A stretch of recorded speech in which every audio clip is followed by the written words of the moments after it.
pergunta que eu vou fazer agora é um pouco piegas, né?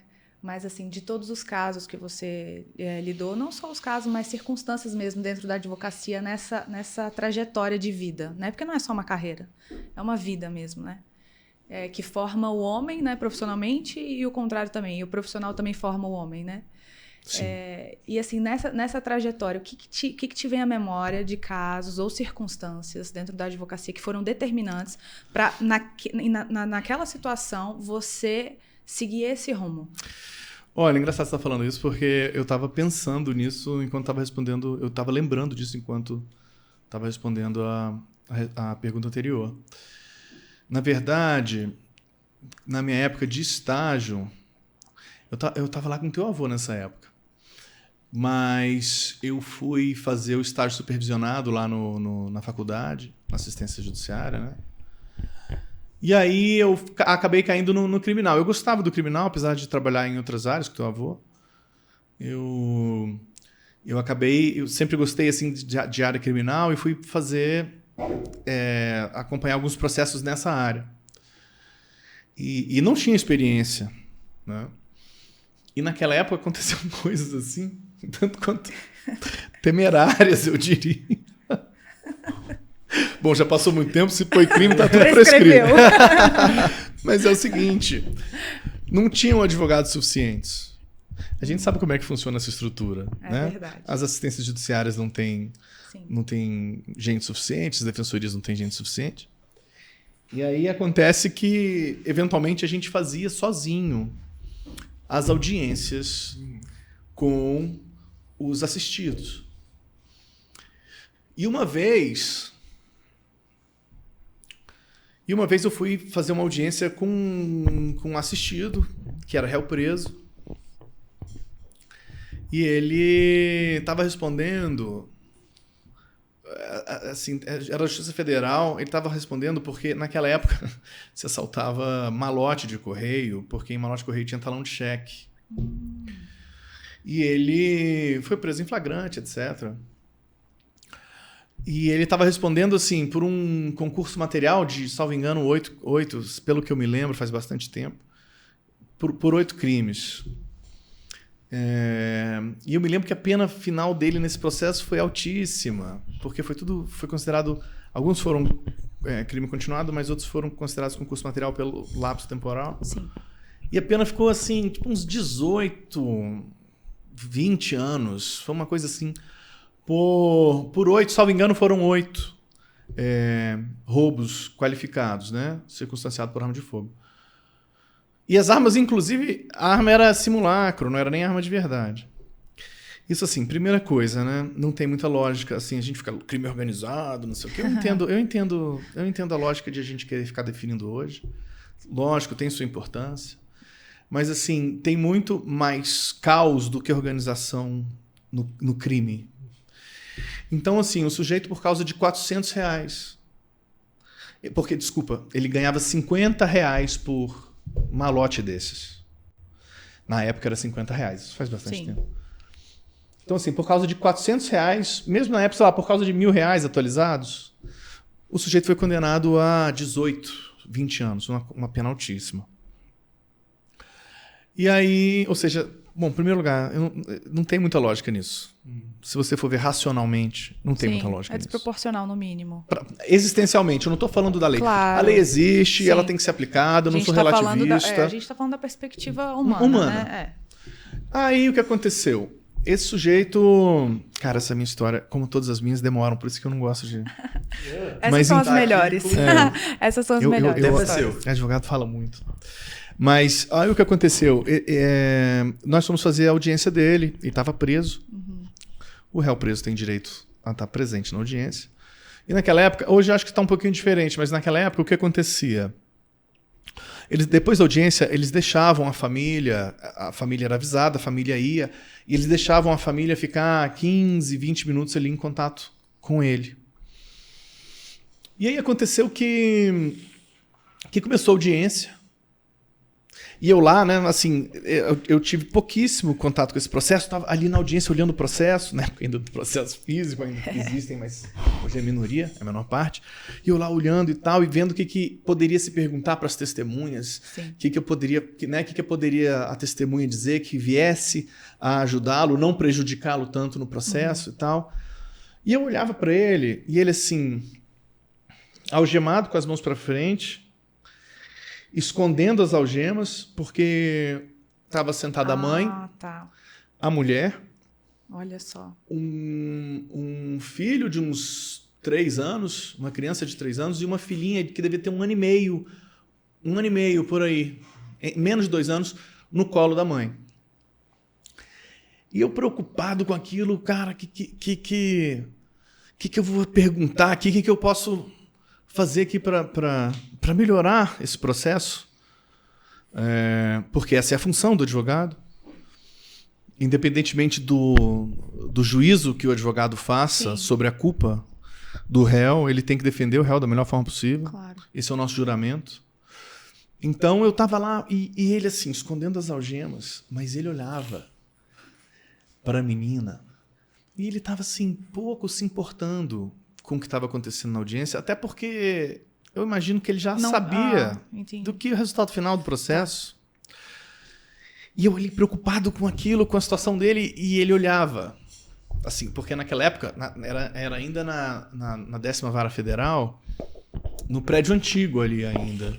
Então a disposição das cadeiras era diferente, ele ficava sentado assim até perto, até com uma certa proximidade, sentava de frente. Hoje já não senta de frente. No prédio novo já é um pouco diferente a disposição. E aí ele olhava para a menina, e a menina, no colo da mãe, batia assim no colo da mãe, apontava e ria e falava assim, papá, papá, papá. E ele ficava namorando a menina, do tipo assim, assim, né? Eu tenho uma filha hoje de 8 anos, né? Então, aquilo foi aquilo mexeu muito comigo. Muito, muito comigo. Muito. Aquilo mexeu muito comigo. Porque, assim, a gente vai mandar essa pessoa para a jaula, entendeu? Como eu falei, não sou relativista. Sim. Não sou que, não se trata de ser sentimentalista. Mas é uma perspectiva humanista. E assim, vendo algo além. Existe um pai, existe um marido, existe um filho. E essa figura de pai, de marido, de filho, estava ali naquela audiência. Porque a gente não divide pessoas, né? A gente é uma coisa só. E ele ali, cara, namorando a menina. Namorando, assim. E ele escondendo as algemas. Com vergonha. Porque eu sou pai. Eu sei como é. E namorando a menina. E a menina olhava pra ele, batia e falava, mamãe, papá, papá, papá. E aquilo mexeu muito comigo porque, assim, como eu falei, independentemente do resultado do processo, é uma pessoa que a gente está levando para trás das grades. Então, muitas vezes, infelizmente, falta um pouco desse senso de responsabilidade mesmo na hora de julgar pessoas, na hora de acusar pessoas. Falta um certo senso de responsabilidade quando a gente faz isso. Infelizmente, eu sinto isso. E não estou tirando nem a advocacia desse... Entendeu? Sim. Eu acho que, de uma maneira geral, a gente faz isso e não percebe. A gente naturaliza algo que não deveria naturalizar. Não que não devessem haver condenações. Não é isso que eu estou falando. Mas condenações justas. Justas. E se lembrar sempre que tem uma pessoa... Ele não é só um cidadão. É muito além de um cidadão. Naquela situação ali, era um pai, era um filho, era um marido. Então, quando a gente vai... Como diria,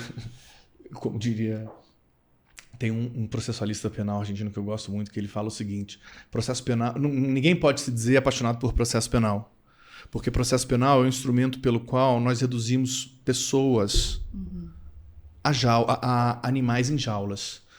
Então, é preciso ter essa preocupação quando a gente entra num processo criminal.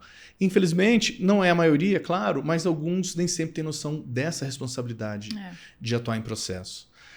Então, assim, esse episódio ele mexeu profundamente comigo. E esse episódio, inclusive, foi um dos que, quando eu tive a oportunidade de fazer advocacia criminal, eu falei, vou fazer. Assim, eu senti que aquilo era... Eu tinha alguma intuição, aquela situação me aguçou minha intuição para dizer que... E na hora você teve o discernimento de entender que aquela cena realmente foi muito importante para você. E ela dividiu águas, assim. Muito. Porque assim, eu me lembro de ainda ficar pensando assim, cara, esse cara... Eu não era casado, não tinha filhos ainda. Uhum. E eu me lembro de ficar pensando assim, cara, esse cara aqui, ele tem muito mais... Eu me lembro de pensar isso. Não sei se é verdade, mas acho que fez sentido pra mim naquele momento. Esse cara aqui tem muito mais humanidade do que eu tenho. Porque assim, ó, ele não sabe nem quanto tempo ele vai ter com a família dele ainda. Sim.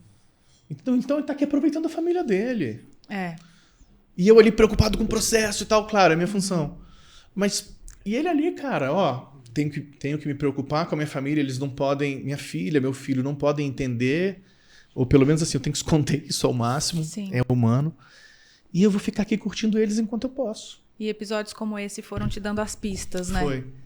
As pistas do caminho. Eu sempre assim... Acho que é instintivo nosso, de uma certa forma. Quando a gente vê quando a gente vê o desenho do Pica-Pau, a gente torce pro Pica-Pau fugir. Acho que é uma coisa meio instintiva nossa, né? Quando a gente vê tipo assim, sei lá, você vê o Real Madrid jogando com a Alavés. Você torce para Eu torço para Alavés. Eu não quero saber. Né? Quando eu vejo o Botafogo jogando por qualquer outro time, eu torço pro Botafogo. Eu torço sempre pro Botafogo. Muito bom. Mas eu achei legal isso que você falou, porque também lembra que o advogado ali, ele não tá ali para fazer o juízo de valor. Ele tem que defender com o melhor que ele pode o cliente dele, porque isso é uma forma de garantir o devido processo legal, sim, uma forma de garantir quem tá para ponderar o juiz. Sim. Então, você pensar, se um dia você fizer alguma merda e for ser julgado, mesmo que você for uma pessoa justa, você quer ser julgado com justiça no nível daquilo que você fez. Exatamente. Não que seja mais, não que seja menos. Então, até as pessoas que erram precisam ser condenados em uma consequência justa, em uma pena justa em cima disso. Então, o advogado ali tá ali, não é que o advogado tá ali para livrar necessariamente as pessoas das suas culpas ou das suas condenações. Não, a condenação vai existir. Quem vai definir isso é o juiz, é o papel de outra pessoa. O advogado tá ali só para garantir que aquela pessoa que tá ali tenha a sentença correta, justa, ele tenha os direitos dele ainda sejam preservados. Então, eu consigo até, a nível abstrato, teórico, entender isso e conceber isso. É mais uma questão daquilo que você falou. Tem áreas que são por vocação. Então, eu pessoalmente, eu não sei se seria... não sei não, eu sei que não seria a minha, entendeu? É uma área diferente. Eu acho isso totalmente normal. Mas eu acredito que esse é consciente.